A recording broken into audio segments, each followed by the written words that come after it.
Dan pada pagi hari ini saya sangat bersuka cita untuk bersama-sama dengan umat Tuhan ataupun jemaat Tuhan belajar daripada firman Tuhan ya berkaitan dengan tema yang kita pelajari dari 3 minggu kebelakangan ini. Dan pada minggu ini kita akan belajar tentang apa? Allah itu murah hati.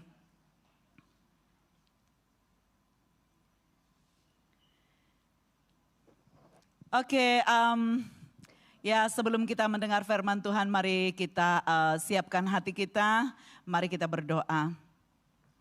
Sekali lagi kami datang menghadap Engkau, iya Tuhan kami yang hidup. Di takhta kasih karunia-Mu kami meminta belas kasihan, supaya pada pagi hari ini Bapa oleh anugerah-Mu hamba-Mu akan dapat memberitakan firman-Mu dengan otoriti syurga. Sehingga ketika firman-Mu disampaikan tidak ada satupun yang akan melayang pergi, tetapi akan masuk seperti benih yang tertanam di tanah hati setiap orang. Kami berdoa Bapa Surga, apapun Bapa Surga kekuatan kuasa dunia ini yang coba mengambil benih itu, Bapa kami berdoa biarlah itu disembunyikan oleh kuasa darah Yesus Tuhan, dan itu akan tersimpan dengan rapi di hati kami, membuatkan kami mampu menjadi pelaku-pelaku firman-Mu. Buat telinga roh kami mendengar dan mendengar, sehingga setiap firman yang ditaburkan Bapa tidak akan pergi dengan sia-sia, tetapi hanya akan mengerjakan sesuatu yang besar, sesuatu yang luar biasa, sesuatu yang tidak dijangkakan. Karena firman-Mu itu Bapa Surgawi seumpama benih yang akan Bapa Surgawi tumbuh dan berakar, serta Bapa Surgawi suatu hari nanti menghasilkan buah roh yang akan memuliakan dan mengagungkan nama Allah kami yang hidup. Terima kasih Tuhan, sekali lagi hamba-Mu sangat banyak keterbatasan, tapi roh-Mu tidak terbatas. Gunakan hamba sesuai dengan rancangan-Mu yang mulia. Di dalam nama Yesus Tuhan, kami siap untuk belajar firman-Mu. Haleluya. Dan mari sama-sama kita katakan, amin, amin, amin. Apa kabar semuanya? Haleluya.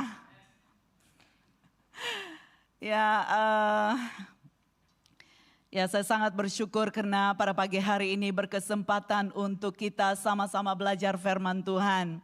Ya, belajar firman Tuhan mengenai Allah itu adalah murah hati. Ya, Tuhan itu adalah Allah yang sangat pemurah. Amin. Apakah selama ini kamu merasa bahwa Tuhan itu murah hati dalam hidup kamu? Amin. Haleluya. Saya tidak memaksa ya. Tetapi saya ingin kita belajar hari ini bahwa Allah itu memang Allah yang murah hati. Kita akan belajar daripada firman Tuhan yang terdapat di dalam Lukas 6. Ya, Lukas 6, dan kita melihat bahwa kemurahan Allah dan belas kasihan Allah itu adalah terbuka terhadap semua orang. Oke, bukan hanya Tuhan mengasihi orang-orang benar, orang-orang yang sudah percaya kepada Yesus Tuhan, tetapi Dia juga mengasihi orang-orang yang belum percaya. Oke, saya ingin menceritakan sebuah pengalaman saya ya, yang saya alami mungkin 8-9 tahun yang dahulu. Saya pernah melalui suatu ketika di mana saya mengalami tekanan dari seorang pribadi. Dan ketika saya mengalami tekanan demi tekanan demi tekanan, itu membuatkan saya sangat merasa putus asa. Saya katakan, Tuhan di mana Engkau pada ketika ini? Saya katakan, Tuhan saya sangat dalam kekecewaan. Saya sangat marah. Saya sangat sakit hati diperlakukan dengan cara-cara yang menyakitkan ini. Saya tidak boleh terima. Dan waktu itu saya menangis dan menangis dan menangis. Saya katakan, Tuhan enough, saya mau lari. Saya mau lari dari keadaan ini. Saya mau tinggalkan keluarga saya mau pergi di mana tempat saya merasakan aman. Karena tekanan itu sangat-sangat berat saya rasakan. Dan saya katakan, enough Lord. Cukup Tuhan. Karena saya tidak dapat menanggungnya lagi. Kesakitan itu membuatkan saya rasa kemurungan. Kesakitan itu membuatkan saya merasa sangat kepedihan. Kalau boleh lihat di dalam hati saya itu seperti darahnya mungkin mengalir keluar. Ya, seperti pisau yang menghiris daging dan kita melihat darahnya mengalir. Begitu rasanya kepedihan di dalam hati saya. Saya tidak tahu dengan siapa saya mau mengadu. Saya mau mengadu dengan suami saya, mungkin saya kata dia mungkin tidak dapat menyelesaikan masalah ini. Saya mau mengadu kepada ibu bapak saya dan ibu bapak saya, apa yang mereka boleh lakukan. Dan apa yang saya dapat putuskan adalah saya mengadu kepada Tuhan. Waktu itu saya katakan, Lord, saya sangat sakit hati, saya sangat benci kepada orang ini. Karena dia melukakan saya dengan sangat dalam.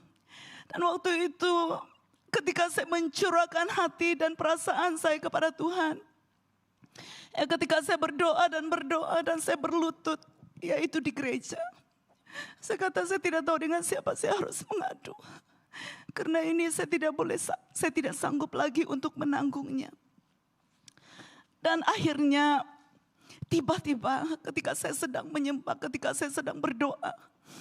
Dan tiba-tiba Roh Tuhan berkata kepada saya, anakku, saya mengasihi dia seperti saya mengasihi engkau. Kasihku sama rata kepada dia dan juga kepadamu. Dan waktu saya mendengar suara itu, saya berkata, Tuhan, betapa engkau sangat-sangat murah hati kepada orang, even kepada orang-orang yang jahat. Kepada orang-orang yang tidak layak untuk menerima kasih-Mu. Betapa engkau adalah Allah yang penuh belas kasih. Dan tiba-tiba di dalam hati saya yang sangat dalam, semua kepedihan itu tiba-tiba hilang begitu saja. Dan saya melihat satu gambaran. Tuhan memeluk orang yang saya benci ini, yang telah melukakan saya, yang telah menyakiti hati saya. Dan tiba-tiba belas kasihan Allah itu melingkupi hati saya, memenuhi hati saya. Dan tiba-tiba semua perasaan benci, sakit hati itu lenyap begitu saja. Lenyap dan itu tidak ada sisanya, tetapi diganti dengan belas kasih. Diganti dengan belas kasih Tuhan. Waktu itu serasa saya ingin memeluk dia. Kenapa ya Tuhan katakan kepada saya waktu itu? Saya juga mati bagi dia. Saya juga mati bagi dia. Dan kamu berhak untuk mengasihi dia. Seperti aku mengasihi dia. Waktu itu saya katakan, Tuhan, terima kasih. Karena engkau mengajar aku satu hal yang aku tidak mengerti. Waktu itu tiba-tiba perasaan ingin memeluk dia. Ingin mengasihi dia.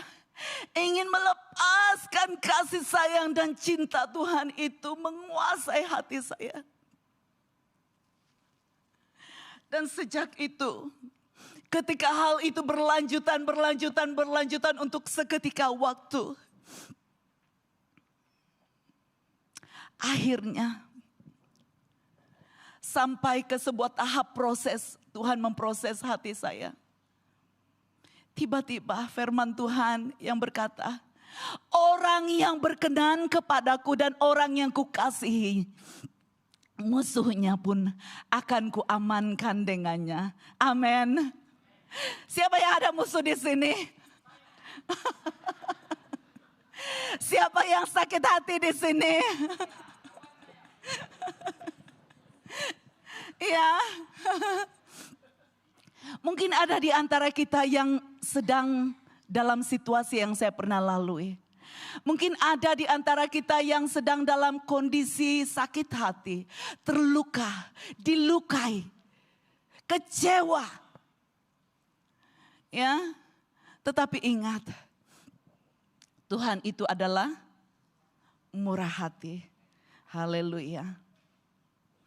Di dalam firman 1 Petrus 2 ya ayat 10 berkata, dahulu kamu bukan suatu umat tetapi sekarang kamu umat Allah.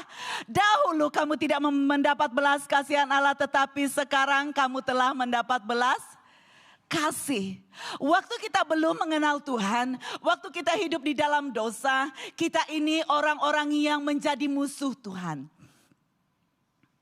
Tetapi hari ini kita adalah warga apa? Kerajaan sorga. Warga kerajaan sorga.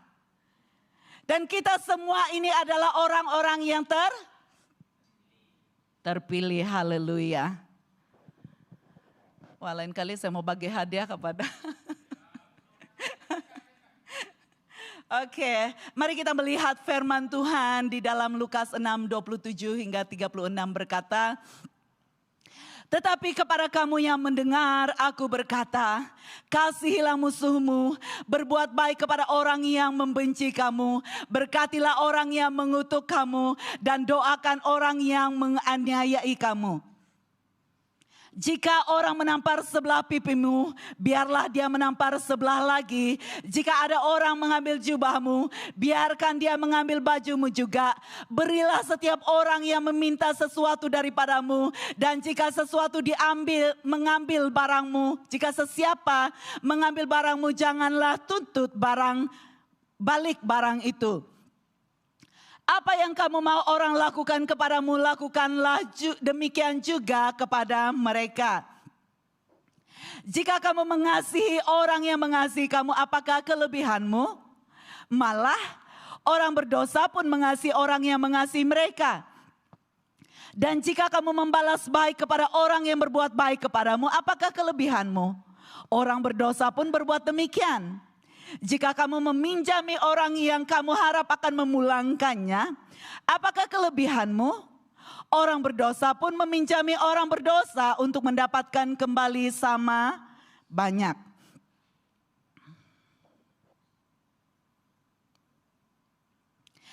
Ayat 35 berkata, tetapi kamu hendaklah mengasihi musuhmu. Kamu hendaklah berbuat baik kepadanya, dan kamu hendaklah meminjami orang dengan tidak mengharapkan apa-apa. Besarlah ganjaranmu kelak, dan kamu akan menjadi anak-anak Allah yang maha tinggi. Karena dia baik kepada orang yang tidak mengenang jasa dan kepada orang zalim. Kamu hendaklah berbelas kasihan seperti Bapakmu yang berbelas kasihan. Ini adalah tuntutan firman Tuhan.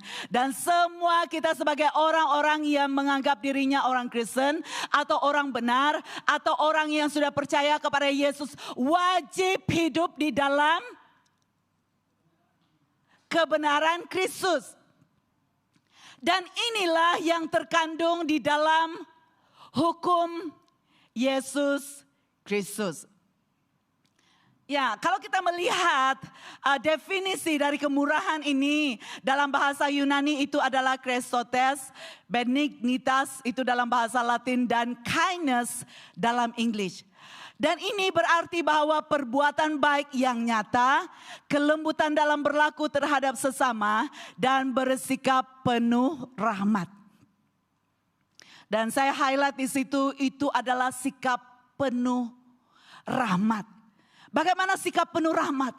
Penuh belas kasih, penuh pengorbanan, penuh kasih karunia, penuh dengan ketulusan, penuh dengan kemampuan untuk mengasihi dengan level surga.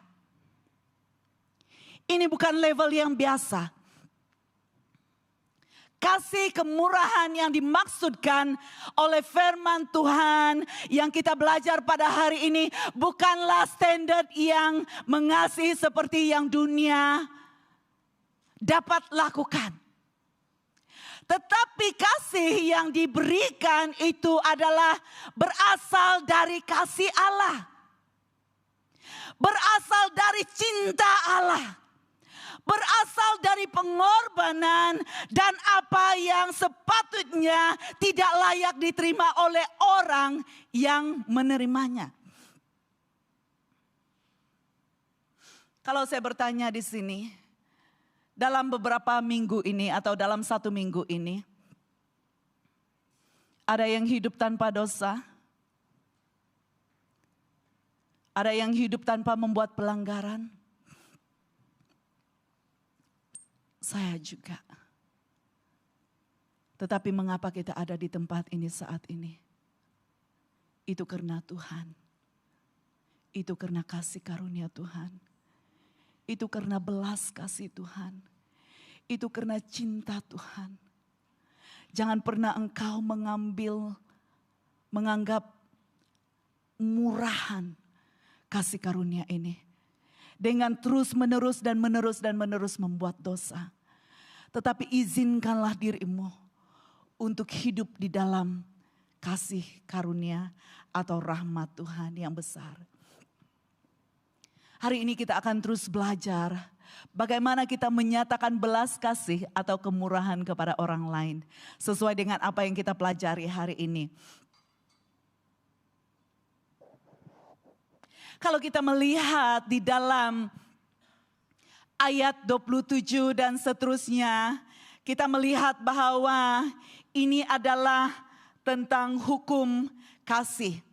Hukum kasih ini adalah termaktub di dalam hukum kasih yang Tuhan Yesus telah nyatakan kepada seorang muda yang kaya yang mendatangi Tuhan Yesus. Bagaimana dia bertanya kepada Tuhan Yesus, bagaimana saya boleh masuk dalam kerajaan Allah? Tetapi Tuhan Yesus berkata kepadanya, ada 2 perkara yang perlu kamu, itu adalah main point ataupun perkara penting yang harus kamu kerjakan sebagai orang benar. Yang pertama yaitu mengasihi Allah Tuhan Allahmu dengan sepenuh hati, dengan segenap kekuatan dan dengan segenap raga kita. Dan yang kedua adalah mengasihi sesama kita seperti mana kita mengasihi diri kita sendiri. Mengapa kita tidak mampu mengasihi orang lain yang memusuhi ataupun yang bermasalah kepada kita? Itu karena mindset kita yang telah ditipu oleh cara fikir dunia. Sehingga kita tidak berpikir secara sorgawi. Kita tidak memikirkan hal-hal yang di atas. Tetapi kita melihat dan membayangkan ataupun berpikiran dengan cara fikir manusia biasa. Kita berpikir dengan cara standar yang dunia ajarkan. Kalau dia berbuat baik dengan saya, maka saya berbuat baik. Kalau dia buat ini dengan saya, maka saya buat itu.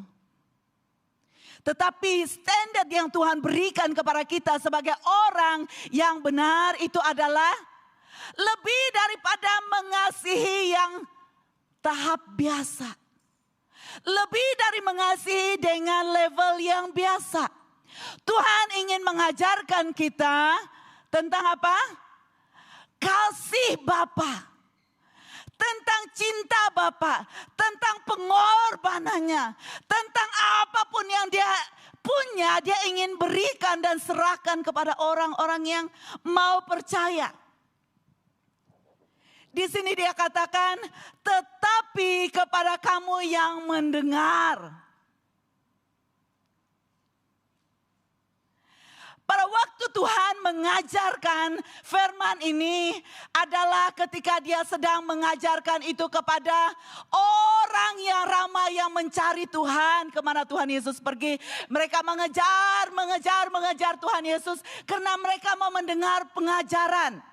Karena mereka mau mendengar firman yang sangat luar biasa yang Yesus ajarkan. Dan di tengah keramaian ribu-ribu orang itu, Tuhan Yesus bertanya. Dan dia berkata, tetapi ini adalah untuk sesiapa yang mendengar. Artinya di kalangan mereka itu ada orang-orang yang tidak peduli.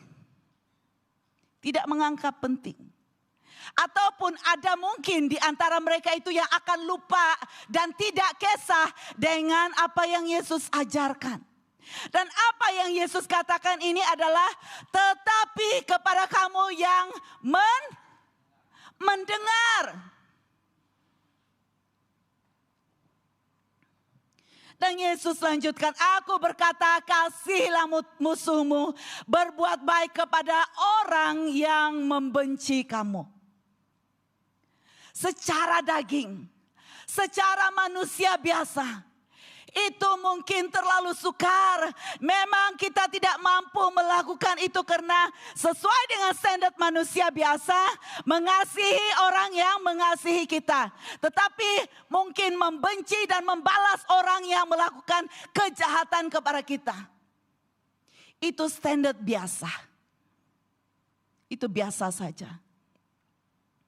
Tetapi apa yang Tuhan ingin ajarkan yaitu melakukan lebih dan lebih dan lebih lagi. Itu perlu kekuatan dalaman. Itu perlu kekuatan dalaman. Itu bukanlah kekuatan manusia yang biasa. Itu tidak biasa. Dan firman Tuhan juga kepada 7 gereja yaitu di kitab Wahyu dikatakan, Roh Tuhan berpesan, siapa bertelinga, dengarlah. Hanya orang yang memberikan telinganya dan memberikan perhatiannya, yang memberikan tumpuannya, maka dia akan mendengar. Ketika dia mendengar dan perkataan itu masuk meresap di dalam hatinya, didigest oleh pikirannya dan itu meresap dan dia akan belajar mampu mengerjakan apa yang dituntut oleh firman kehidupan. Karena kita tidak boleh menjalani hidup kita dengan biasa-biasa. Dengan standar dunia. Karena Tuhan berkata kamu adalah imam yang rajani.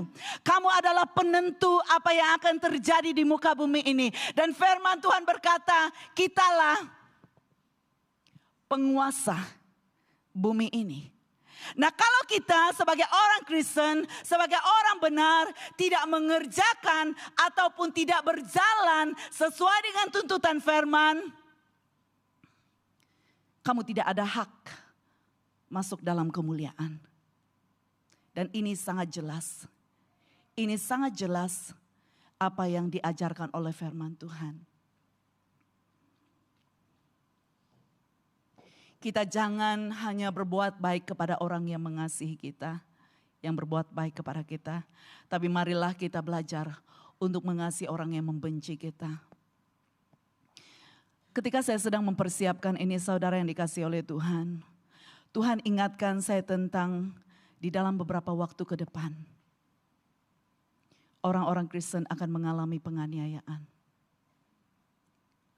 Orang-orang Kristen akan mengalami di mana kita akan dibenci, di mana kita akan dianiaya, di mana kita akan diperlakukan dengan cara yang kita tidak suka.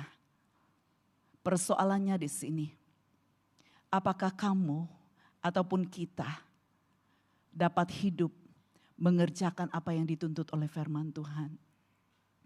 Karena di dalam firman ini ada janji. Di dalam firman ini ada janji. Di dalam firman ini ada janji. Karena kalau kita tidak dapat memenuhi apa yang menjadi tuntutan firman Tuhan dalam kehidupan setiap orang-orang yang percaya. Dan kita tidak menadahkan telinga kita untuk mendengar dan mengerjakannya. Maka terlalu sukar dan memang tidak layak untuk kita menerima janji-janji Tuhan. Hari ini kalau kita menjadi orang benar, kalau kita menjadi orang yang percaya, kalau kita berkata bahwa saya ini adalah orang Kristen dan saya ini adalah orang benar, orang Kristen, firman Tuhan berkata, pengikutku akan mengalami apa yang gurunya hadapi. Guru kita siapa? Yesus. Yesus. Dialah yang mengajar kita tentang standar-standar surga. Karena apa yang dituntut oleh firman, jangan kamu mengasihi sampai nyawa kamu yang terakhir. Karena sesiapa yang tidak mengasihi nyawanya, dia akan menerima janji kehidupan dalam kemuliaan. Amin. Amin. Memang secara manusia itu terlalu sukar untuk kita hadapi. Tetapi janji firman Tuhan itu adalah ya dan amin. Dan setiap orang yang berpegang kepada janji firman tidak akan pernah dipersia-siakan oleh Tuhan. Haleluya. Nah, kita mendengar bahwa ukuran bagi orang-orang dunia ini adalah berbuat baik kepada, berbuat baiklah kepada orang yang membenci kita. Itu adalah ukuran kita sebagai orang benar. Berkatilah orang yang mengutuki kita. Ya, doakanlah orang yang menganiayai kita. Mungkin kamu dianiaya secara tidak, secara mereka tidak bercakap, tetapi perlakuan mereka menganiaya kamu di tempat pekerjaan. Mungkin bos kamu, mungkin majikan kamu. Tuntutan firman Tuhan itu tetap berlaku kepada kamu. Kasihilah orang-orang yang membencimu. Berlakulah baik kepada orang-orang yang memperlakukan kamu dengan cara-cara yang tidak benar. Karena ketika kita mengerjakan tuntutan firman Tuhan, kita akan menerima upah. Ya, bersedia untuk ditampar dan berikan sebelah juga. Ya. Dan ketika orang menginginkan sesuatu, kita juga akan memberikan. Kita juga rela untuk memberikan. Ini ketika saya membayangkan ini bukanlah sesuatu tindakan yang senang dan mudah untuk kita lakukan. Saya secara pribadi, saya mengakui saya belum dapat sepenuhnya melakukan apa yang dituntut oleh firman Tuhan. Tetapi saya mau belajar. Saya ingin belajar, ada waktu-waktunya keegoan ini menguasai hati. Sehingga tidak dapat memberi itu dengan seikhlas-ikhlasnya.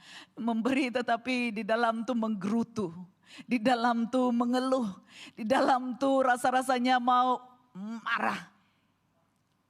Tetapi ingat, firman Tuhan dengan sangat-sangat jelas berkata, segala usaha kita, segala tindakan kita, segala perbuatan kita itu terbuka di hadapan Tuhan. Terbuka di hadapan Tuhan. Dan ketika itu terbuka di hadapan Tuhan, walaupun Tuhan melihat kesusahan kita untuk melakukannya. Tetapi ketika kita berusaha dalam sakit hati kita berusaha. Maka kita akan menerima janji Tuhan. Tetapi alangkah baiknya kalau kita melakukan itu dengan penuh kerelaan. Karena upah kita adalah besar di surga. Haleluya. Nah, seterusnya kita melihat di ayat yang ke-34 berkata, jika kamu meminjami orang yang kamu harap akan memulangkannya, apakah kelebihanmu? Ya, orang berdosa pun meminjami orang berdosa untuk mendapatkan kembali sama banyak. Sekali lagi saya katakan, ukuran dunia adalah sama rata. Tetapi ukuran surga adalah kita di atas rata-rata. Haleluya. Kita harus di atas rata-rata. Karena standar kita ini adalah anak-anak Allah. Standar kita ini bukanlah standar yang dunia, yang biasa-biasa. Tapi standar kita adalah standar kerajaan Allah, kerajaan surga. Amin. Tangkap itu dalam hatimu, terima itu, masukkan itu, dan amenkan itu. Karena setiap orang-orang yang mempercayai firman Tuhan tidak akan pernah pulang dengan tangan kosong. Setiap orang yang menabur dengan air mata, kata firman Tuhan, akan menuai dengan apa? Sorak-sorai. Hanya menunggu waktunya Tuhan ingin membalas dan memberikan apa yang menjadi ganjaranmu. Baik di bumi ini ataupun satu hari nanti di surga. Satu ketika saya mendengar khotbah dari hamba Tuhan Yonggi Cho. Dan dia berkhotbah tentang seorang yang istri salah satu pemimpin utamanya meninggal. Mungkin ada di antara kamu yang mendengar. Dan satu ketika Suaminya menceritakan ya ketika dia dalam kepedihan Tuhan mengangkat rohnya karena doa dari istrinya yang di sorga yang sudah dipanggil. Dia berdoa supaya Tuhan bawa suaminya supaya melihat apa yang terjadi dalam kerajaan Allah. Dan sebenarnya menurut Dr. Yonggi Cho, istrinya itu adalah seorang yang sangat tidak cantik. Ya, tidak cantik, tetapi waktu suaminya menjumpai dia di sorga, dia seorang princess yang sangat-sangat cantik. Haleluya. I'm a princess. Ya, waktu dia ada di sorga dan dia melihat, suaminya melihat ada apa? Ada permata yang ada di belakang leher istrinya yang sudah meninggal. Permata itu sangat berkilau-kilauan dan membuatkan suaminya sangat kagum. Dan wow, dia katakan istri saya sangat cantik. Dan Dr. Yonggi Cho ketawa. Kenapa? Dia tahu bahwa istrinya bukanlah secantik seperti yang dia lihat di surga. Dan suaminya menceritakan mengapa benjolan itu berbentuk permata yang sangat berkilau. Karena suatu ketika ketika mereka suami istri mereka itu adalah orang yang percaya dan keluarga daripada istrinya ini belum kenal Tuhan. Ketika hari Minggu mereka bergegas-gegas untuk ke gereja dan mereka dilarang oleh bapak mentuanya, mereka terus berjalan dan pergi saja. Dan bapaknya itu mengambil satu batu yang sangat segenggam seperti segenggam tangan ini dan dia melontar itu kepada anaknya dan itu mengena di bahagian leher belakang anaknya itu. Itu membuatkan anaknya luka parah dan dia dalam kondisi yang sangat-sangat menyedihkan ketika itu. Dan waktu pemimpin daripada Dr. Yonggi Cho ini melihat istrinya sudah sangat cantik dalam penampilan yang sangat-sangat berbeza dari ketika dia melayani di bumi. Dan dia katakan saya melihat batu permata yang sangat indah di tempat di mana pernah berlaku kecederaan pada kepala istrinya. Saudara yang dikasihi oleh Tuhan, pengorbananmu tidak pernah disia-siakan. Haleluya. Apapun yang engkau usahakan, walaupun engkau mengusahakan itu dengan tangisan, dengan luka, dengan kesakitan, dengan kekecewaan, suatu hari nanti engkau akan menerima balasannya. Haleluya. Firman Tuhan berkata, level kita sebagai orang Kristen bukanlah level yang biasa. Karena Tuhan yang kita sembah itu adalah Allah yang perkasa. Haleluya. Nah, kita akan belajar berkat apabila kita menyatakan kemurahan kepada orang lain. Ya, berkat apabila kita memberikan rahmat kepada orang lain. Memberikan kasih kepada orang yang memusuhi kita. Orang yang bermasalah kepada kita, orang yang melukai kita, orang yang menyakiti hati kita, maka kita akan mendapat di ayat ke-35 berkata, mari kita sama-sama baca. 1, 2, baca. Hendaklah mengasihi musuhmu, kamu hendaklah berbuat baik kepadanya, dan kamu hendaklah meminjami orang dengan tidak mengharapkan apa-apa. Besarlah ganjaranmu kelak dan kamu akan menjadi anak-anak Allah yang maha tinggi. Karena dia baik kepada orang yang tidak mengenang jasa dan kepada orang zalim. Haleluya. Saya percaya kita tidak mau hidup di bumi ini begitu saja. Ya, seperti kamu pun bekerja hari ini untuk sebuah upah. Walaupun upah itu tidaklah sebesar upah yang Tuhan sediakan di surga. Nah, saya meneruskan cerita dari Yonggi Cho.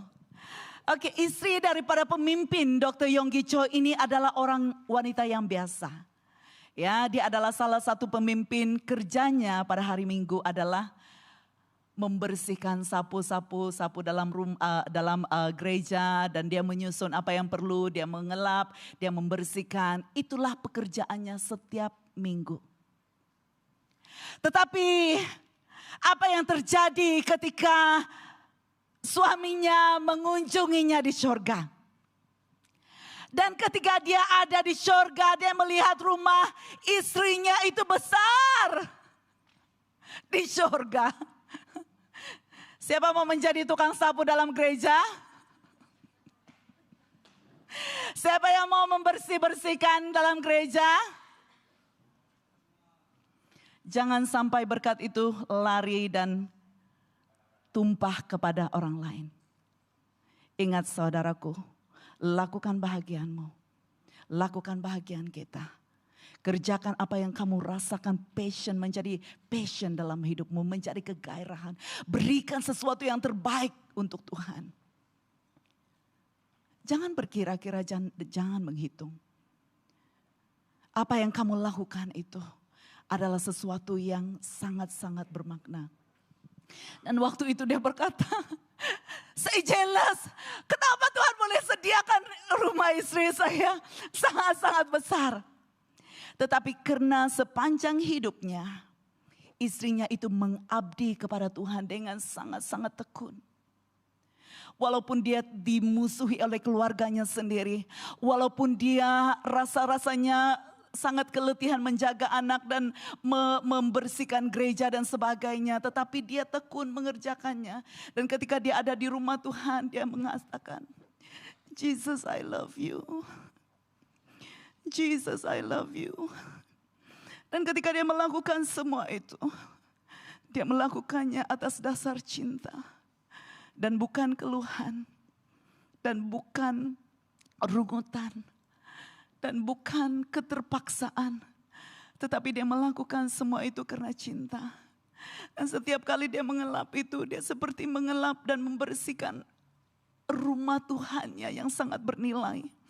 Dan dia merasakan cinta dan kasih Tuhan ketika melakukan itu. Itu sebabnya di dalam kerajaan Tuhan, Tuhan menghadiahkannya. Tuhan memberikannya upah yang luar biasa, yang tidak pernah diminta ataupun tidak pernah dibayangkannya. Ingat saudara Tuhan, saudara yang dikasihi oleh Tuhan. Kita ini punya ganjaran. Tetapi lakukan firman Tuhan. Kerjakan kebenaran. Lakukan dengan sungguh-sungguh. Maka besarlah upahmu kelak. Ya, ketika saya mempelajari firman Tuhan tentang ganjaran-ganjaran. Ya Tuhan, firman Tuhan berkata bahwa setiap usahamu, setiap perbuatanmu akan menerima ganjaran. Apakah itu ganjaran yang tidak baik ataupun yang baik, itu bergantung pada usahamu. Tergantung pada perilakumu. Tergantung pada kehidupan sehari-harianmu. Kalau engkau menganggap Tuhan itu jauh, dia tidak melihat apa yang saya lakukan, dia tidak tahu apa yang saya kerjakan, apakah baik atau jahat, maka kamu akan membuat keputusan menjalani hidupmu dengan sia-sia. Tetapi kalau kamu melihat, ya kalau kamu menganggap bahwa mata Tuhan ada di mana-mana, baik itu tempat yang tersembunyi ataupun tempat yang terbuka, maka kamu akan sadar bahwa kamu harus menjalani hidupmu dengan sangat berhati-hati. Dengan sangat berhati-hati. Dengan sangat berhati-hati. Karena apapun yang kita perlakukan, baik itu terbuka atau tersembunyi, bahkan di dalam hati kita, Tuhan melihat. Dan sesuai dengan itulah ganjaranmu akan diberikan. Haleluya.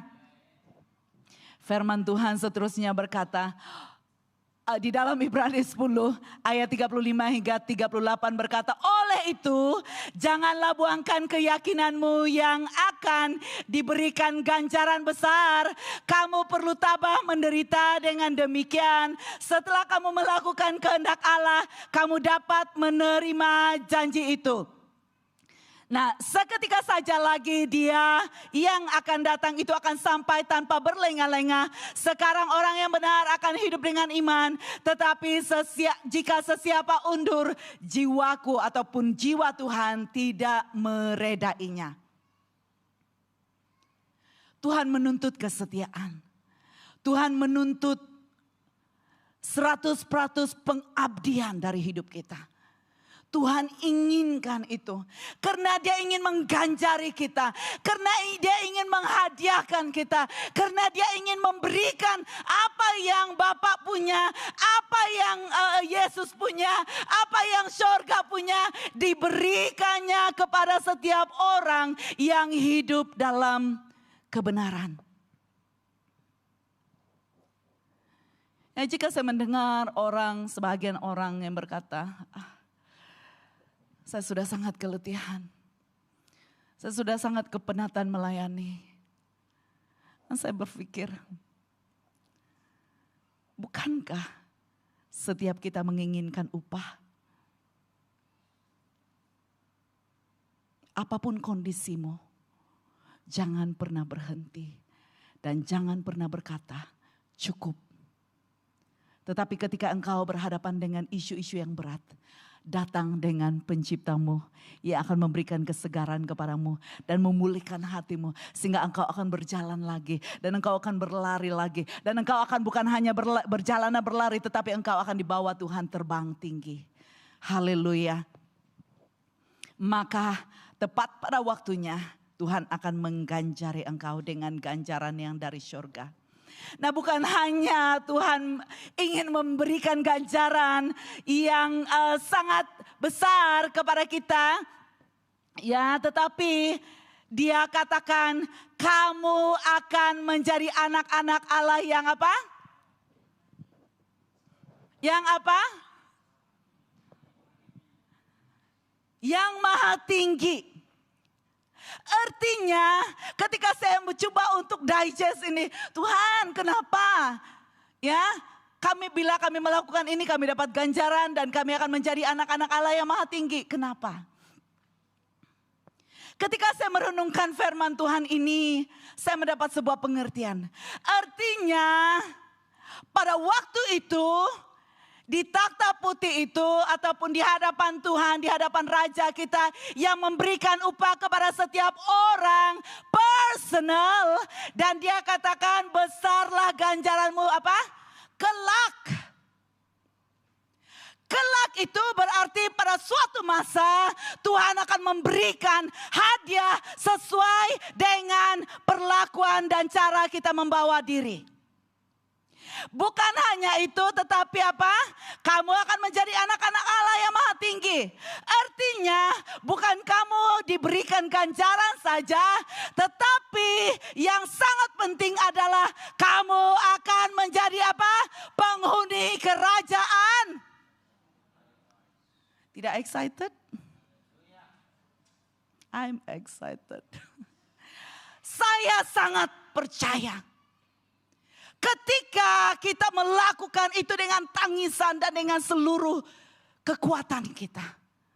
Janji firman Tuhan adalah kamu akan menjadi penghuni kerajaan. Amin.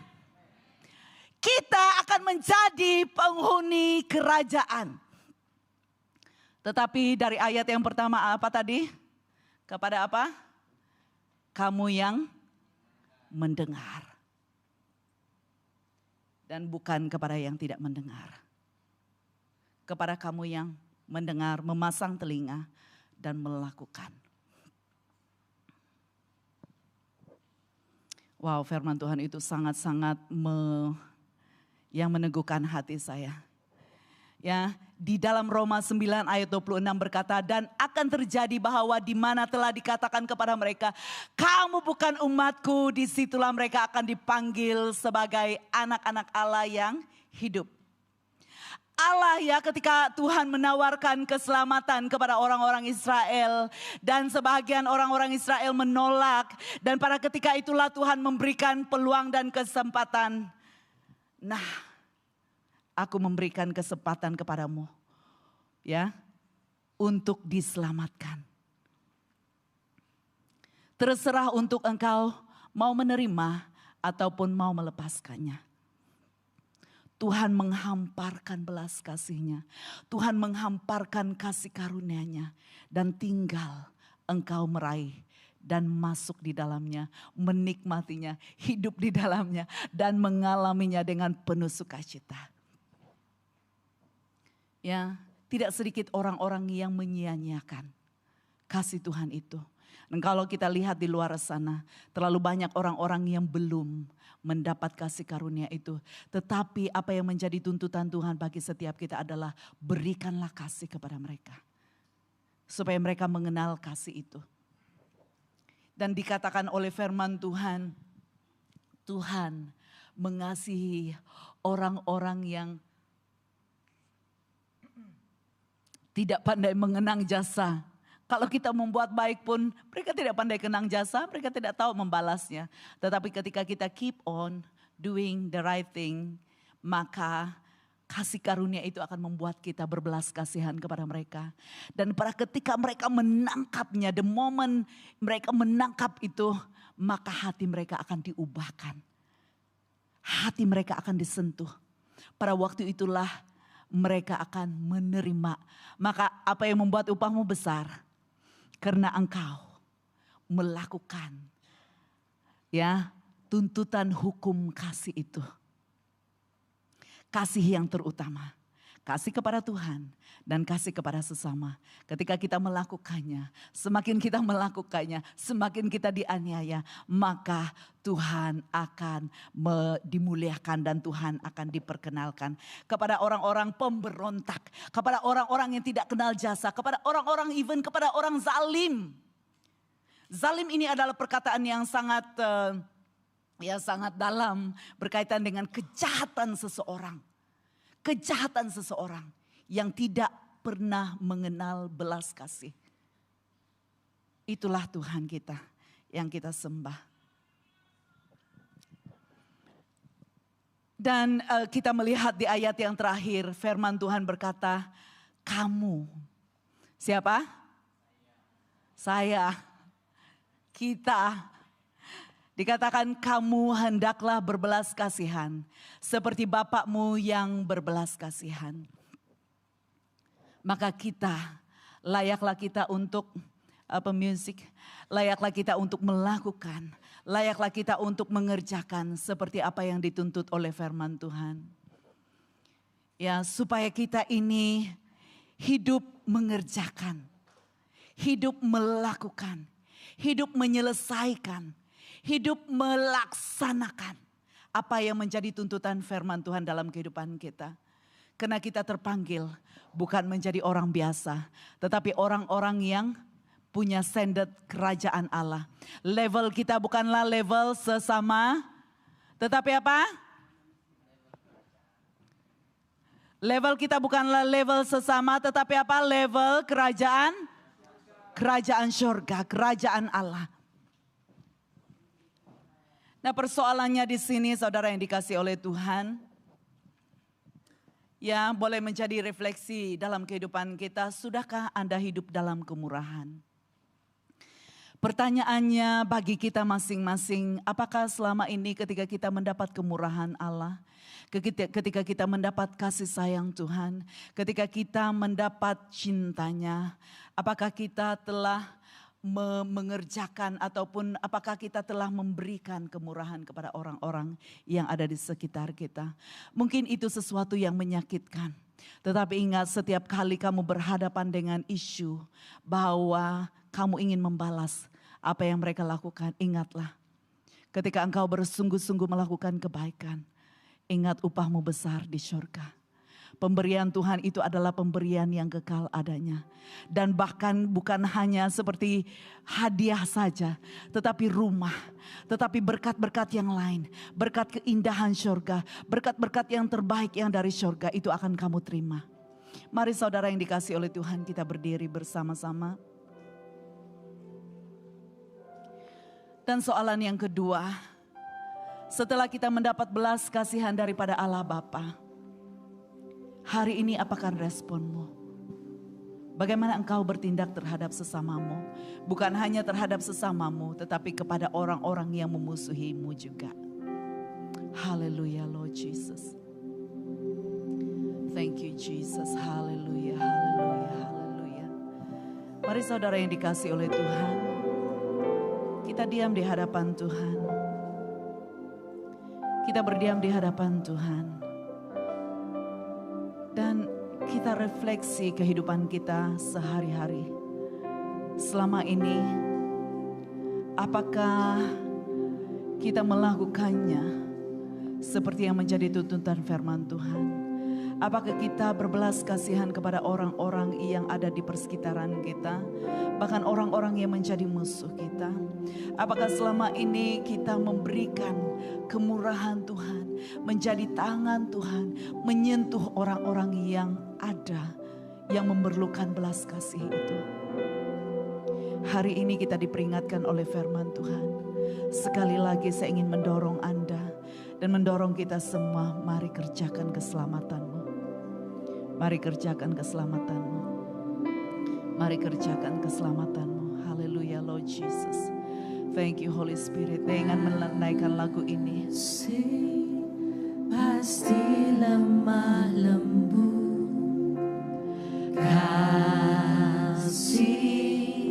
pasti memaafkan, kasih pasti murah hati, kasih-Mu Tuhan. Amin. Kasih pasti lemah lembut, kasih pasti memaafkan,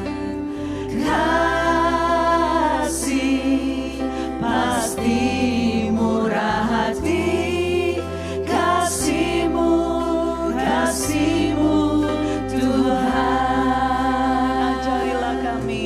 Ajarilah kami ini saling mengasihi. Ajarilah kami ini saling mengampuni. Ajarilah kami ini kasih-Mu ya Tuhan. Kasih-Mu kudus tiada batasnya. Ajarilah kami ini saling mengasihi. Ajarilah kami ini saling mengampuni. Ajarilah kami ini kasih-Mu ya Tuhan. Kasih-Mu kudus tiada batasnya. Hari ini saya merasa terdorong untuk berdoa bagi Anda yang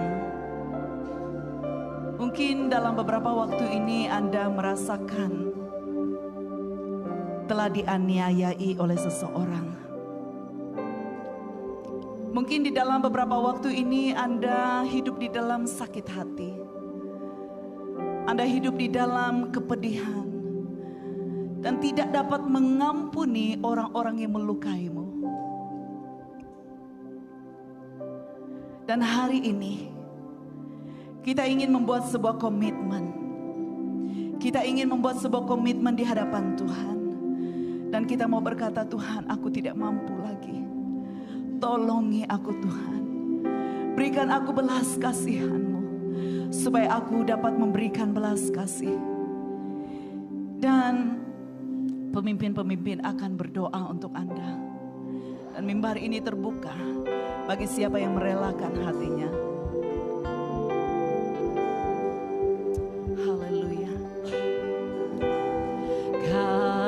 Kasih pasti lemah lembut, kasih pasti memaafkan, kasih pasti murah hati, kasih-Mu Tuhan. Sekali lagi kasih. Kasih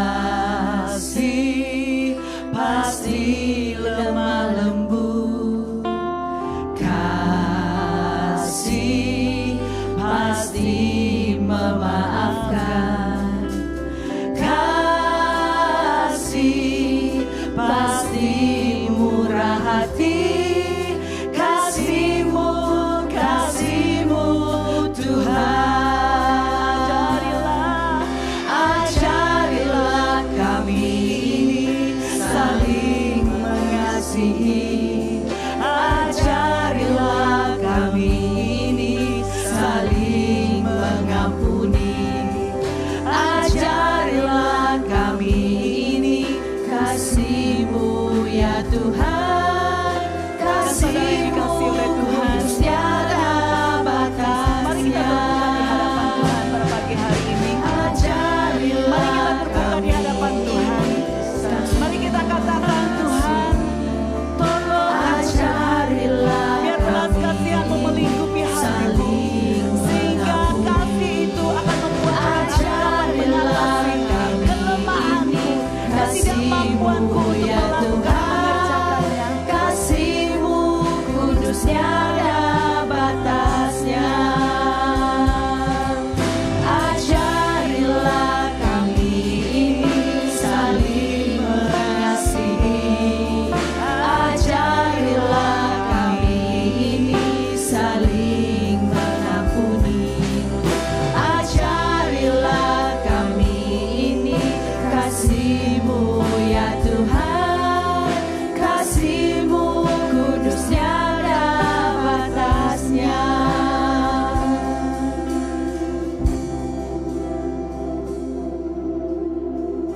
Ajarilah hati kami ya Tuhan, untuk memiliki sikap yang berbelas kasihan. Ajarilah hati kami Tuhan, memiliki hati yang mau mengampuni, mau memaafkan, siap mengasihi orang yang bersalah kepada kami. Kita masih ada waktu pada pagi hari ini, kita masih ada waktu. We don't rush. Mari kita dalam sikap berdoa, kita datang kepada Tuhan di dalam doa kita masing-masing. Just spend some moment before the Lord right now di dalam setiap pribadi kita. Selidiki hatimu yang terdalam. Imbas kembali jika sekiranya ada orang yang masih Anda belum ampuni dalam hidup Anda. Mungkin itu peristiwa itu sudah mungkin terjadi 10 tahun yang lalu, 20 tahun yang lalu. Tapi itu masih berlegar-legar di dalam hatimu yang terdalam. Cek hatimu. This is the moment. Don't carry the pain. Jangan bawa kepahitan. Beban yang selama ini yang engkau mungkin di bawah alam sadar kamu masih ada. Mari dalam sikap berdoa, sikap menyembah, datang kepada Tuhan. Karena Dia adalah Allah yang penuh dengan belas kasihan. Apa yang kita perlukan hanya datang merendahkan hati kita, mengaku di hadapan Tuhan. Lord,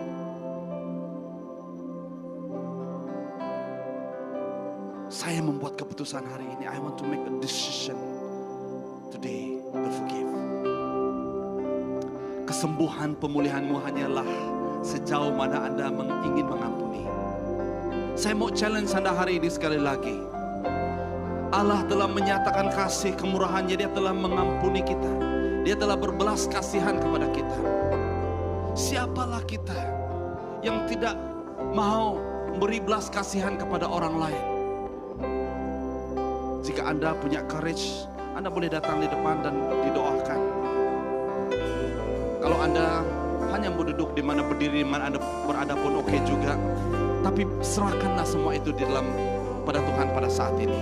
Dan anak berdoa, katakan kepada Tuhan, yes Lord, saya memilih untuk mengampuni hari ini. Saya memilih untuk melepaskan pengampunan saat ini juga kepada orang ini, kepada pribadi ini. Jika Anda perlu bantuan doa, para pemimpin dan pendoa yang ada di sini, Anda boleh angkat tangan Anda supaya pemimpin boleh datang ke mana Anda berdiri, supaya Anda boleh didoakan. If you want to come forward, please come forward.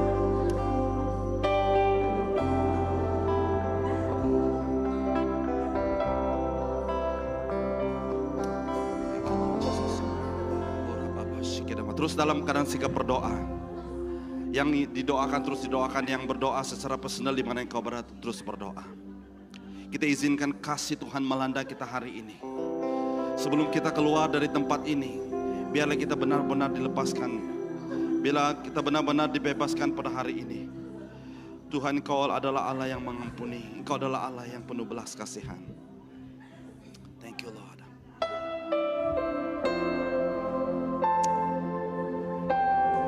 Kami telah menerima kemurahan-Mu ya Tuhan. Bila kemurahan Tuhan itu, belas kasihan Tuhan itu mengalir dalam hidup kami. Dan supaya hari ini kami juga Tuhan, melalui hidup kami akan mengalir kemurahan Tuhan. Thank you Lord.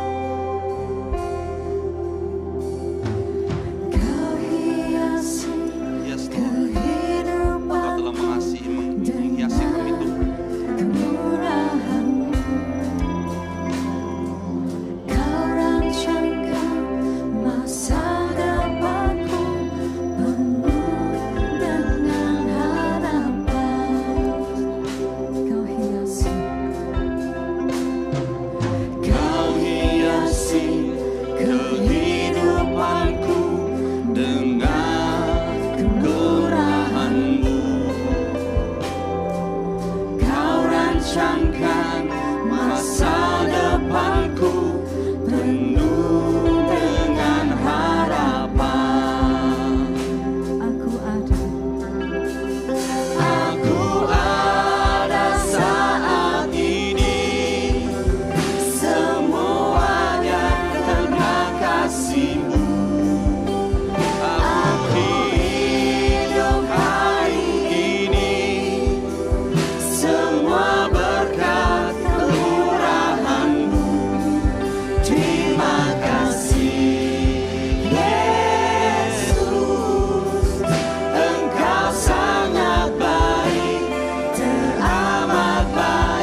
kami menyadari semua itu Tuhan.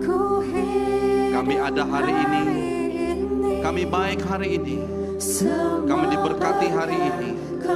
Semua ini karena berkat kemurahan-Mu Tuhan. Kami mau katakan Tuhan, thank you Lord.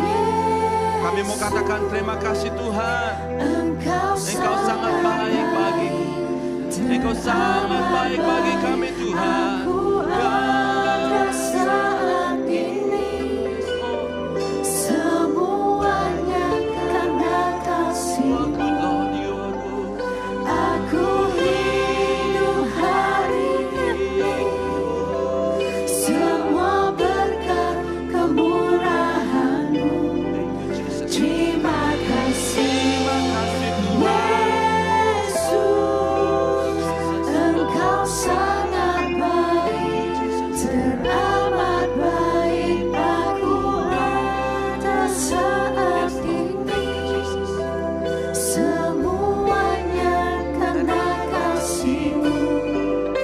Aku hidup hari ini semua berkat kemurahan-Mu. Terima kasih Yesus, Engkau sangat baik, teramat baik bagiku. Yesus, Engkau sangat baik, teramat baik bagiku. Yesus, Engkau sangat baik, teramat baik bagiku. Benar Tuhan, Engkau baik dan teramat baik dalam hidup kami. Ampuni kami Tuhan jika kami meremehkan kebaikan Tuhan dalam hidup kami. Justru Engkau telah mati di kayu salib, sudah membuktikan betapa Engkau mengasihi kami Tuhan. Terima kasih Tuhan untuk firman-Mu hari ini yang kami dengar, yang mengingatkan kami tentang siapa Engkau Tuhan. Engkau adalah Allah yang murah hati. Engkau adalah Allah yang penuh dengan belas kasihan. Engkau adalah Allah yang penuh dengan rahmat. Engkau adalah Allah yang penuh dengan cinta. Terima kasih Tuhan karena firman-Mu mengingatkan kami, Engkau akan memberikan kasih karunia-Mu. Engkau akan berbelas kasihan kepada mereka yang berbelas kasihan. Terima kasih Tuhan karena Engkau telah menghiasi kami dengan kemurahan dan belas kasihan. Supaya mulai hari ini Tuhan kami diperingatkan terus bermurah hati dimanapun kami berada. Kami memiliki kasih, kami memiliki sifat yang mau mengampuni dan memberi pengampunan dan mengasihi orang. Bukan saja orang yang mengasihi kami, tapi orang yang membenci, orang yang menganiaya kami, orang yang jahat kepada kami. Kami memiliki standar surga. Terima kasih Tuhan untuk peringatan firman-Mu hari ini. Biarlah kami Tuhan terus diperingatkan akan kebenaran firman ini. Jemaat Tuhan yang dikasihi, hari ini kita sudah mendengar firman Tuhan. Kita sudah dicabar oleh firman Tuhan. Kita sudah diperingatkan oleh firman Tuhan. Satu cabaran yang sangat besar dalam hidup kita adalah bagaimana kita mempraktikkan, melakukan ini dalam kehidupan kita sehari-hari. Dengan kekuatan Anda sendiri, dengan kemampuan Anda tidak mampu. Kita perlukan Roh Kudus. You need the Holy Spirit. Bapa, kami berdoa pada petang hari ini. Roh Kudus, mampukan kami untuk hidup seturut dengan standar dan ukuran surga. Karena kami tidak mampu, daging kami tidak mampu, manusia kami tidak mampu Tuhan. Tapi kami perlukan Roh Kudus. Jemaat Tuhan yang dikasihi, marilah angkat tanganmu dan terimalah berkat. Terimalah anugerah yang Tuhan ingin berikan kepada kita pada hari ini. Dia berkuasa memelihara hatimu supaya engkau tidak tersandung dan terjatuh. Dia berkuasa untuk membawamu ke hadiratnya yang mulia tanpa cacat celah. Dia berkuasa memenuhi hatimu dengan sukacita. Dia berkuasa memampukan engkau mengampuni orang yang menyakiti hatimu. Dia berkuasa memberikan engkau kuasa dan hikmat untuk memberikan yang terbaik dalam hidupmu. Karena Dia adalah Allah yang Esa, penyelamat kita Yesus Kristus, Tuhan Juru Selamat kita. Bagi Dialah segala kemuliaan, bagi Dia segala kehormatan, bagi Dialah segala kekuasaan, dari dahulu, sekarang, sampai selama-lamanya. Semoga kasih karunia Yesus, kasih Allah Bapa kita, dan persekutuan daripada Roh Kudus akan terus menyertai kita hari ini sampai Tuhan datang. Di dalam nama Tuhan Yesus Kristus kami sudah berdoa dan mengucap syukur. Dan setiap anak-anak Tuhan yang diberkati Tuhan, mari kita sama-sama katakan amin.